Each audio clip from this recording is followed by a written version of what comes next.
রেশনে দুর্নীতি, নিয়োগে দুর্নীতি, রাস্তা তৈরিতেও দুর্নীতি। এসবের পাশাপাশি আবাসেও দুর্নীতির অভিযোগ উঠেছে বারবার। আজ তেমনই এক দুর্নীতির ছবি, ঘটনাটা পশ্চিম মেদিনীপুরের। দেখুন।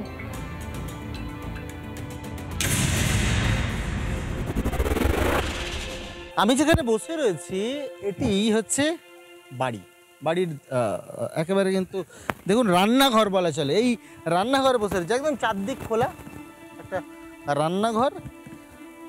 অতসীপুর বৃদ্ধা তিনি একাই এখানে বসে রয়েছেন এবং রান্না করছেন। এটা মেদিনীপুর সদর ব্লকের তলকুই এলাকার ছবি।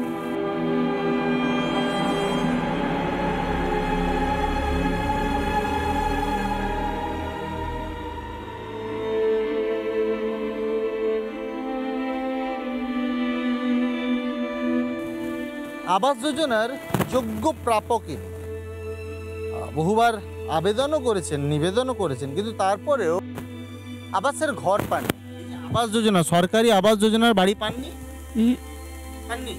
কেন? আবেদন করেছিলেন সেখানে? হ্যাঁ, মানে জানিয়েছিলেন কোথাও? এগুলো নিয়ে আমাদের তর্কই জানিয়েছে। বাড়ি দেয়নি? আসবে করছে, নাই কাকে দিয়ে দিল। কাকে দিয়ে দিল? আর পাননি আপনি?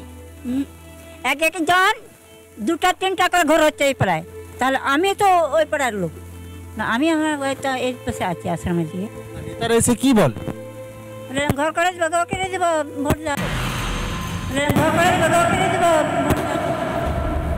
এই যে ছবিটা যেমন সামনে আসছে, ঠিক একই রকম ভাবে আমার উল্টো দিকে আরেকটা ছবি আমি দেখাতে বলবো আমার ক্যামেরা পার্সন মৃন্ময়কে। এই যে একটা বাড়ি, এই বাড়িটা দেখা যাচ্ছে এখানে পরিষ্কার লেখা রয়েছে আমার বাড়ি, পশ্চিমাঞ্চল উন্নয়ন পর্ষদ আর্থিক সহায়তায় নির্মিত, অনুমোদিত অর্থ 1,66,613 টাকা, প্রাপকের নাম স্বপন বাগ। মেদিনীপুর সদর পঞ্চায়েত সমিতি থেকে এই সরকারি আবাস যোজনার বাড়িটি অ্যালট করা হয়েছিল। কিন্তু এই যে বাড়ি, এই বাড়িতে বর্তমানে চলছে একটি অঙ্গনওয়াড়ি কেন্দ্র। এই বাড়ি তৈরি হওয়ার পর থেকে প্রাপকের কোনো হদিশই মেলেনি, প্রাপকের দেখা মেলেনি, প্রাপক থাকেও না। সেই কারণে এলাকার থেকে এই বাড়িটা অঙ্গনওয়াড়ি কেন্দ্রের হাতে তুলে দেওয়া হয়েছে।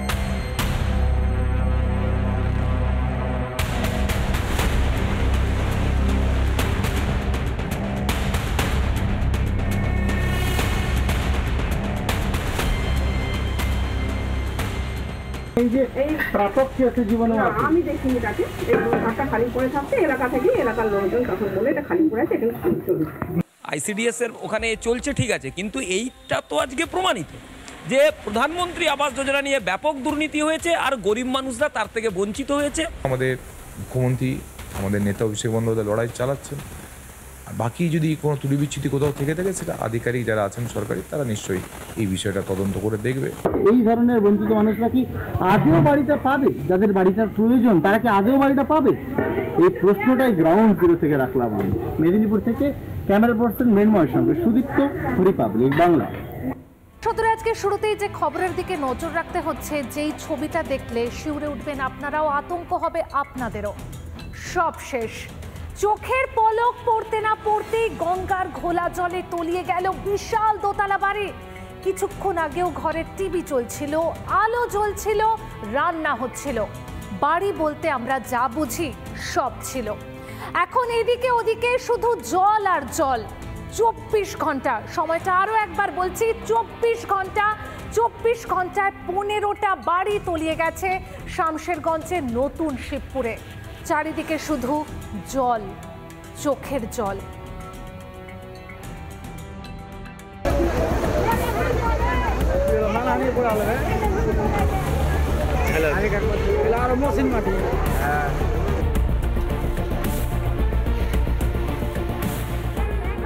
তখন জমি খাচ্ছিল কীর্তিনাশা গঙ্গা। ঘন সবুজ, বড় বড় গাছ, ধান জমি সব তলিয়ে গেছে। নদী থেকে দূরে ছিল পাড়া, এখন সেই পাড়া খিদা মেটাচ্ছে নদীর।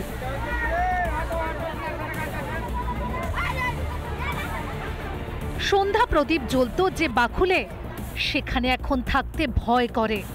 সব দখল করে নিচ্ছে নদী।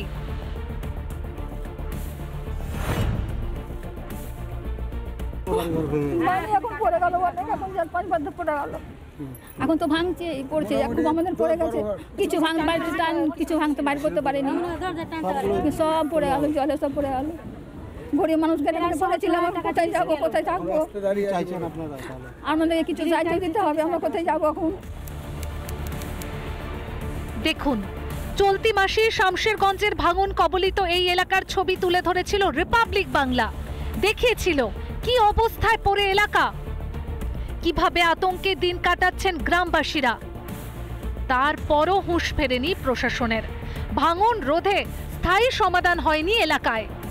ভাঙতে শুরু করেছে বাড়িঘর। শেষ সম্বলটুকু নিয়ে এলাকা ছাড়তে হুড়োহুড়ি পড়েছে গ্রামবাসীদের মধ্যে। আমরা এখন ভাঙছি, এখনো পড়ার সম্ভাবনা আছে, রাস্তা পড়লে আমাদের বাড়ি পড়ে যাবে, ওই জন্য আমরা এখন ভাঙাচোরা করছি। কোথায় নিয়ে যাচ্ছেন?